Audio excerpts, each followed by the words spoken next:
तो श्री सुखदेव जी का जब जन्म हुआ, उनका यज्ञ कभी भी नहीं हुआ था, तभी वे वन जाने के लिए तैयार हुए। उनके पिता व्यास जी उनके पीछे जा रहे हैं, उनको बुला रहे हैं कि अरे बेटा सुखदेव कहाँ जा रहे हो? अरे रुको तो जरा, ठहरो, कहाँ जा रहे हो? तो उनकी तरफ से, उनकी ओर से वृक्षों ने उत्तर दिया कि ऐसे सुखदेव मुनि को हम नमस्कार करते हैं। तो ये है सुखदेव जी की महिमा। और नैमिषारण्य में सारे ऋषि मुनि एकत्रित हुए। सूत जी से बोले कि आप हमें कथा सुनाइए श्रीमद् भागवत, क्योंकि अब कलयुग आ गया है और इस कलयुग में आप मुझे ये कथा सुनाइए। इसकी कथा के अलावा कुछ भी नहीं है ऐसा जो मुक्ति दे सके। आप मुझे ये कथा सुनाइए। तो सूत जी कहते हैं, ऋषियों, ये जो कथा है ये महंगी तो नहीं है, पर बहुत महत्वपूर्ण है। एक बार की बात है, जब श्री सुखदेव मुनि राजा परीक्षित को कथा सुनाने के लिए तैयार हुए, तो देवता अमृत का कलश लेता है और सामने रख दिया सुखदेव मुनि के कि हे मुनि, आप मुझे श्रीमद् भागवत कथा सुना दीजिए इसके बदले में। लेकिन मना कर दिया सुखदेव जी ने। उन्होंने कहा कि ये कथा तुम्हें नहीं सुनाऊंगा, मैं परीक्षित को सुनाऊंगा। तो इस प्रकार ये कथा, इस कथा का बहुत महत्व है। और राजा परीक्षित को श्री सुखदेव मुनि कथा सुनाती है। तो एक बार की बात है, नारद जी से उदास बैठे रहती हैं। तो सरकार विष्णु के पास आकर पूछते हैं कि क्या हुआ भाई, तुम यहाँ कैसे बैठे इतने उदास? तो नारद जी उनसे कहते हैं, हे भैया, क्योंकि नारद जी उनके छोटे भाई थे सरकार ऋषि के, सनत सनंदन सनातन सनत कुमार, ये सरकार ऋषि थे। तो कहते हैं, भाई मैं पृथ्वी को सबसे अच्छा लोक मान कर आया था यहाँ पर मुझे यहाँ कहीं भी शांति नहीं। मैं हर तीर्थ में गया, हर जगह गया, पर मुझे शांति नहीं मिली। तो मैं पृथ्वी से लौट जा रहा था कि अब यहाँ क्या आना, यहाँ कलयुग का वास हो गया है। मैं लौट जा रहा था, तभी मुझे एक स्त्री दिखी जो रो रही थी और उसके सामने दो वृद्ध पुरुष लेटे हुए थे अचेतावस्था में, और वो स्त्री रो रही थी। उसके किनारे किनारे ढेर सारी स्त्रियां एकत्रित हुई थी और समझा रही थी कि रो मत बहन। तो नारद जी ने सोचा कि क्या इन स्त्रियों के पचड़े में पड़े, अगर इनके पास चले गए तो ये तो इनका तो कहीं भी अंत नहीं होने वाला, इनकी बातों का, इनके दुख होगा, ये एक के बाद एक दुख रखती ही जाएगी। तो इसलिए वो चलते गए, लेकिन उस स्त्री ने बुलाया, अरे बाबा जी ठहरो जरा, कहाँ जाते हो? तो नारद जी आए, क्या देवी आप कौन हैं? ये तो वृद्ध पुरुष कौन है? ये सारी स्त्रियां कौन हैं? तो वो स्त्री बोलती है, नारद जी मेरा नाम है भक्ति। ये जो तुम वृद्ध पुरुष देख रहे हैं ना, ये मेरे ही पुत्र हैं, ज्ञान और वैराग्य। और ये जो आप ढेर सारी नदियां देख रहे हैं, ढेर सारी स्त्रियां देख रहे हैं ना, ये नदियां गंगा यमुना इत्यादि, ये सारी नदियां हैं। तो नारद जी कहते हैं कि अच्छा, वो स्त्री कहती है और सुनो, देखो, ये मेरे पुत्र अचेत अवस्था में हैं। इनको आप उठा दो। तो नारद जी कहते हैं कि मुझे बड़ा आश्चर्य है, माता इतनी तरुण है और पुत्र भूले हैं, ये कैसे हुआ? पूछते हैं नारद जी। तो स्त्री कहती है, वो भक्ति कहती है कि देखिए, मैं भी बूढ़ी थी पर मैं वृंदावन गई और जाते ही मैं वहां तरुण हो गई, पर ये जो मेरे दो पुत्र थे वे वैसे के वैसे ही रहे, आप इन्हें उठा दीजिए।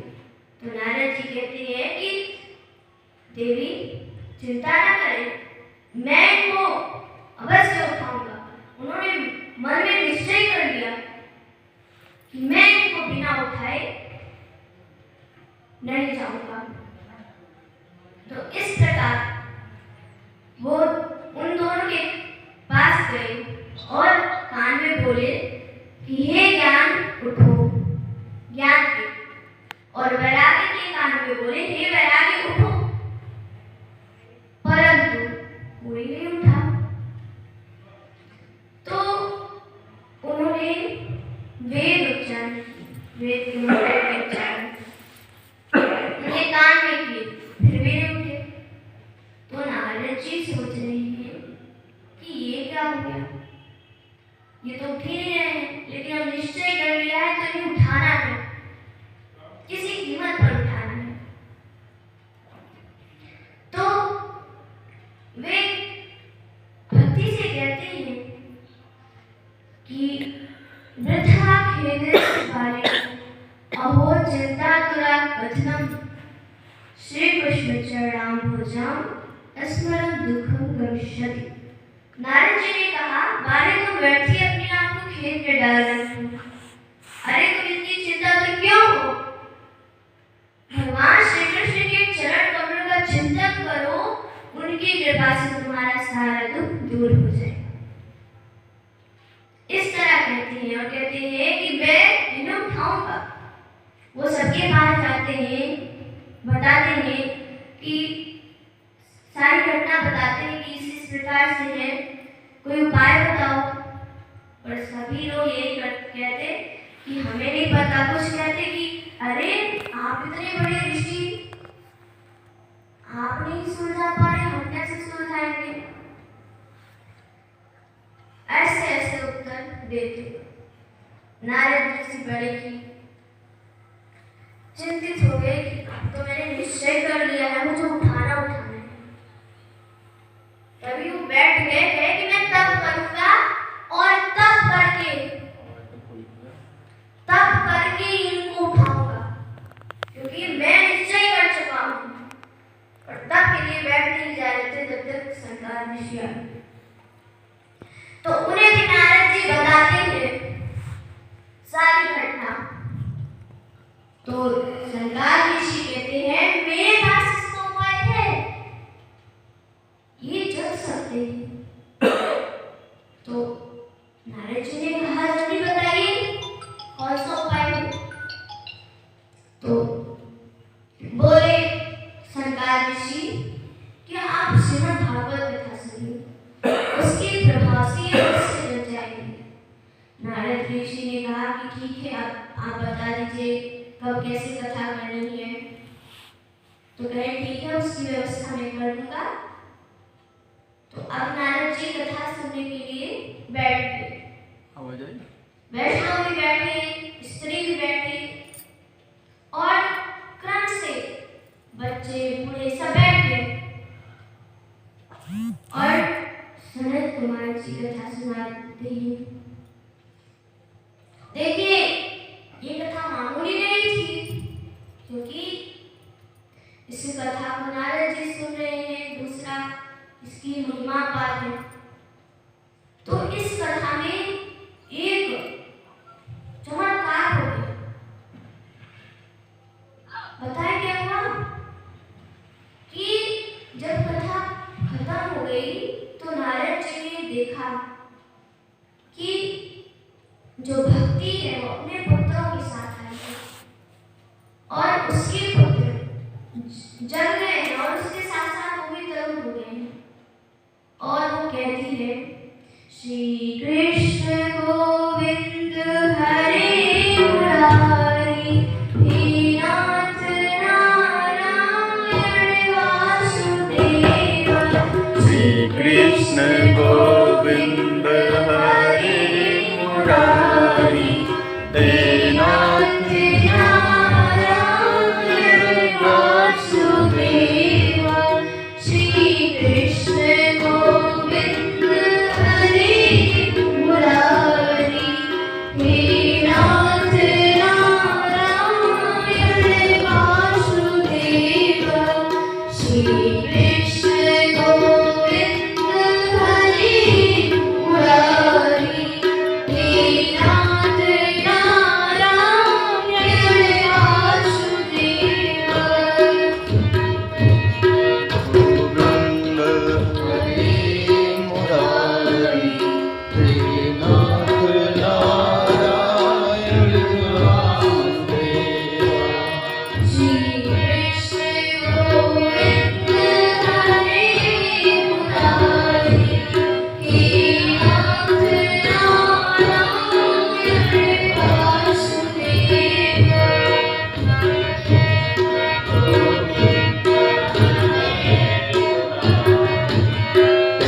नाथ नारायण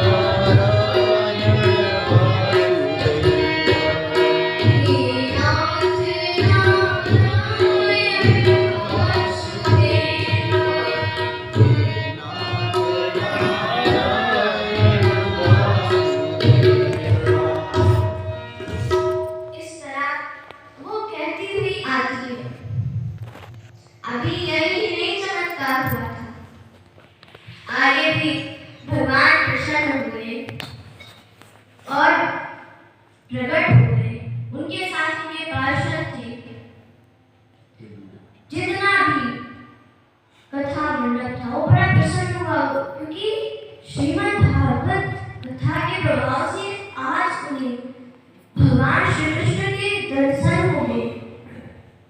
सब बड़े प्रसन्न थे। भगवान ने भक्ति को कहा कि भक्ति जाओ, मैं तुम्हें वरदान देता हूँ कि तुम मेरे भक्तों के अंदर रहोगी, और जिसके अंदर भक्ति नहीं रहेगी मेरा भक्त नहीं होगा।